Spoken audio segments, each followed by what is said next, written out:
Hey, Chad Hymas here. Welcome all of you to this week's Roll with Safety Tip.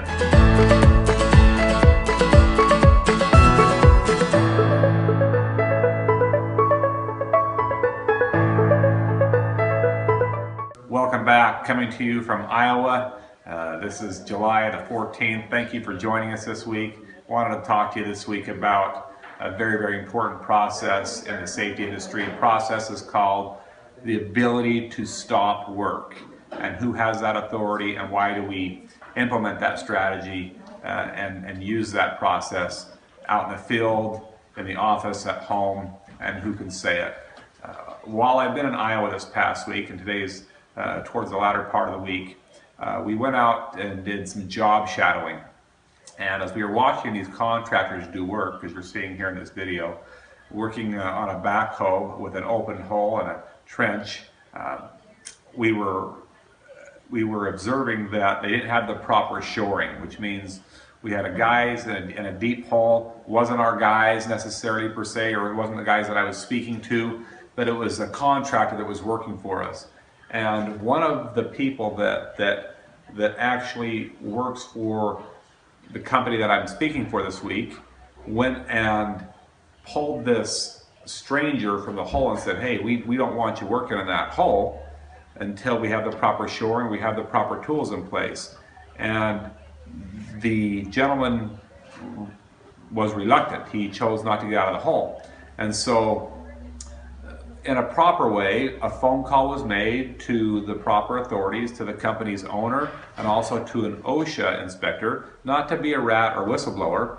We felt like it was really important that they understand the value of safety, and that we don't put lives in jeopardy in order to put gas lines in or to fix broken gas lines. That's what this company does.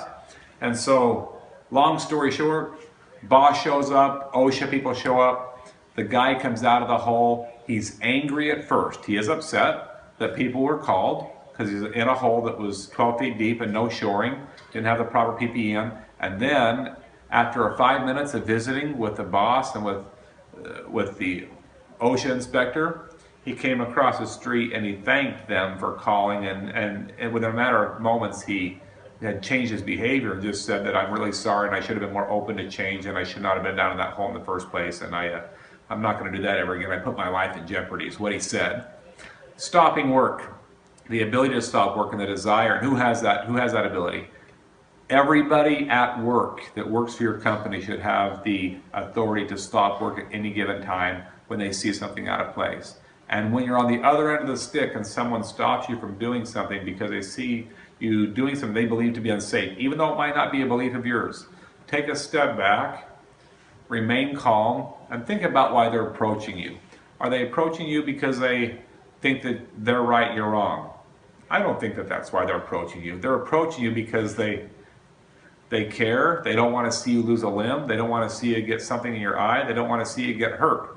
So be willing to accept that with gracious acceptance, with gratitude. And lastly, let's spread the word. Spread the word that anybody can stop work. So let's keep that in mind this work. Let's call it SWA. It doesn't stand for Southwest Airlines. Take that plane off the screen.